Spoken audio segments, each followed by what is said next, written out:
कर्मों का फल। बिरजू एक हष्ट-पुष्ट जवान था। पढ़ाई लिखाई उसने की नहीं। गरीब माता पिता के गुजर जाने पर 2 रोटी का जुगाड़ भी खत्म हो चुका था।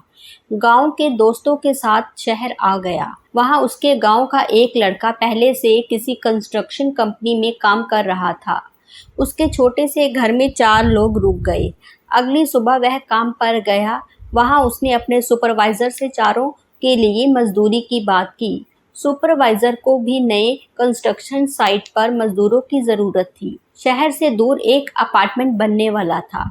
चारों को वहीं भेज दिया गया। वहीं उन लोगों ने ईंटों से अपने लिए एक झोपड़ी बनाई। कुछ बर्तनों का जुगाड़ किया ताकि खाना बन सके। बिरजू शरीर से मजबूत था, लेकिन उसने कभी मेहनत का काम नहीं किया था, इसीलिए अक्सर वो बीमार हो जाता। सुपरवाइजर जब पैसे काटने की बात करता तो वो कहता, अगले दिन ज़्यादा काम कर दूंगा। एक दिन देर रात सर में टॉर्च लगाए वो काम कर रहा था तो अचानक उसके फावड़े से कोई चीज़ टकराई। ठन ठन उसे लगा जैसे कोई पीतल की चीज़ उसके फावड़े से टकरा गई थी। वो आश्चर्य से नीचे कूदा जहाँ की मिट्टी उसने खोदी थी। हाथ के सहारे उसने मिट्टी हटाई तो एक पीतल का घड़ा निकला जिसका मुंह लाल कपड़े से बंद था। उसने इधर उधर देखा, चारों ओर सन्नाटा था। उसने अपने गमछे से उस घड़े को लपेटा और सीधे अपने कमरे में चला गया। 9 बज गए थे। सभी साथी खाना खाने बैठ गए थे। सुधीर ने आवाज दी, बिरजू आओ, जल्दी हाथ मुंह धोकर खाना खा लो। बिरजू की तो भूख प्यास गायब थी। उसे तो जल्द से जल्द उस मटके को खोलकर देखना था। उसने कहा, मुझे भूख नहीं है। आपस में तीनों दोस्तों ने कहा, क्या बात है, इसकी तबीयत फिर तो खराब नहीं हो गई? ये लगता है यहाँ काम नहीं कर पाएगा। खाने के बाद सब अंदर आए। क्या हुआ बिरजू, तू ठीक तो है? बिरजू सोने का नाटक करते हुए लेट गया। उसने धीमे से कहा, नहीं भाइयों, मेरी तबीयत ठीक है, बस आज भूख नहीं लगी और नींद बहुत आ रही है। सुधीर ने कहा, ठीक है भाई, तू सो जा, सुबह मिलते हैं, कहकर सभी अपने अपने कमरों में चले गए। उनके जाते ही बिरजू धीरे धीरे उस पीतल के घड़े के पास पहुंचा। जल्दी जल्दी कपड़े की रस्सी खोली, घड़ा खोला, झांक कर देखा तो उसकी आंखें फटी की फटी रह गई। उसने सोने की मोहरें, सिक्के, सोने और चांदी के जेवरात भरे पड़े थे। जिंदगी में पहली बार इतना सोना चांदी देखा था। वो कुछ देर तो जड़ बना रहा, थोड़ी देर बाद खुद को संयत किया और जल्दी जल्दी अपना सामान समेटने लगा।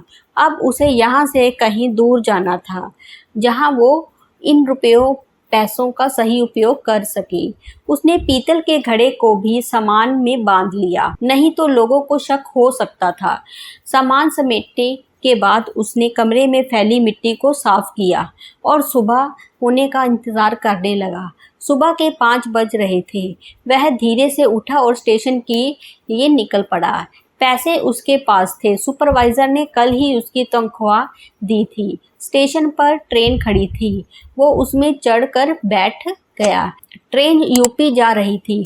टिकट उसने जल्दबाजी में लिया नहीं था और ना ही उसे पता था कहाँ जाना है, इसीलिए वो किसी अनजान गांव में उतर गया। उसने वहाँ किराए पर घर लिया। धीरे धीरे जवाहरातों को बेचना शुरू किया और उससे व्यवसाय शुरू किया। उसकी किस्मत और पैनी बुद्धि से व्यवसाय चमक गया।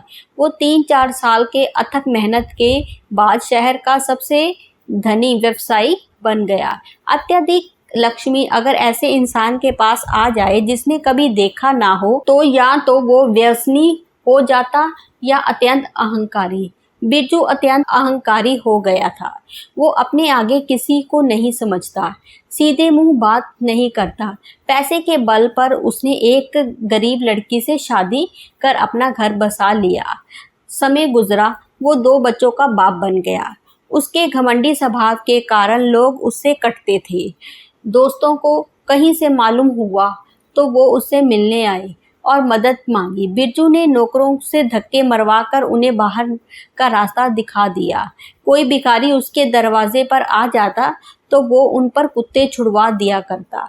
एक दिन एक रमेश नाम का लड़का काम की तलाश में आया।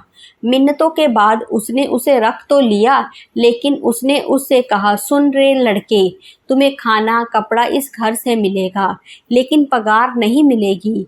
जो भी काम कहा जाएगा उसे तुम्हें करना होगा।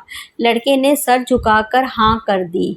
वो दिन भर बिरजू और उसकी पत्नी बच्चों के इशारे पर नाचता रहता। जब खाने का समय आता तो बिरजू उसे भरपेट खाने की जगह एक सूखी रोटी दिलवा देता।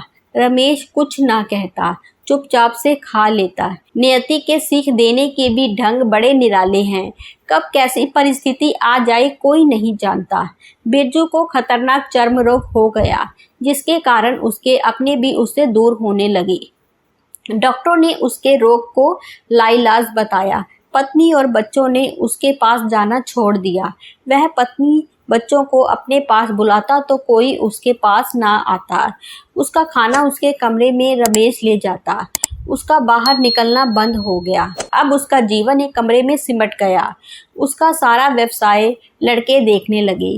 कुछ समय बाद पत्नी बच्चों को लेकर अलग रहने लगी। बच गया सिर्फ रमेश और बिरजू।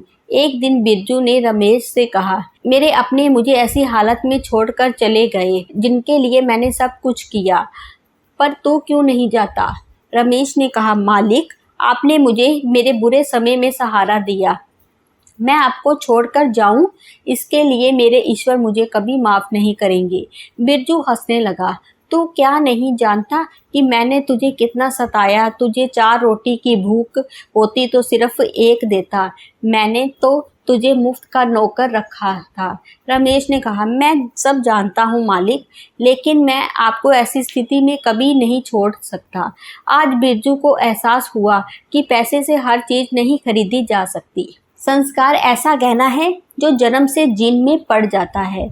वो पैसे के घमंड में कितना खो गया था कि उसे लगा कि दुनिया का सारा ऐश्वर्य वो पैसे से खरीद सकता है, लेकिन आज वो कितना बेबस है। इसीलिए कहते हैं ईश्वर की लाठी में आवाज़ नहीं होती। रमेश ने उसका साथ नहीं छोड़ा। जिस रोग को अंग्रेजी दवा ठीक नहीं कर पाई, उसे उसने आयुर्वेद के वैद्यों की मदद से ठीक कर दिया। रमेश के अथक प्रयास ने बिरजू को दूसरा जन्म दिया। बिरजू ने ठीक होते रमेश को अपना वारिस बना दिया। ये एक सीख है कि पैसा सब कुछ नहीं है। जीवन में दुआएं एकत्रित करें, अच्छे कार्य करें, पैसा है तो उसका सदुपयोग करें। धन्यवाद।